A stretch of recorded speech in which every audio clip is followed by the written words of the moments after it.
Pinasundo ko na sa inyo, anak ko, ha? Ba't sinama yun sa responde? Marami na kayong mga kasamang pulis, ha?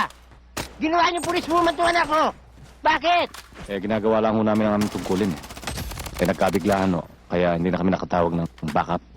Saka, huwag ka sumagot. Hindi kita kinakausap. Siguro gusto niyo magyabang sa anak ko. Pero sa totoo lang, Dad, nung nagbabarila na takot ako. Nakita niyo yung anak ko, takot na takot. Pero nung nakapagbarila na si Sergeant Lopez at saka si John Paul, naku, tuwang-tuwa ako. Ang galing pala nilang dalawa. Kayo ka ba talaga? Kanina pinupuri mo, ngayon sinisiraan mo, ngayon pinupuri mo. Hindi ko alam kung kayo ka talaga eh.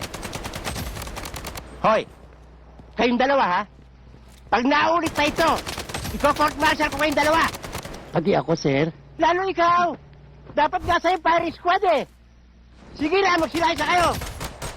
Halika na, Erap. Sandali, anong erap?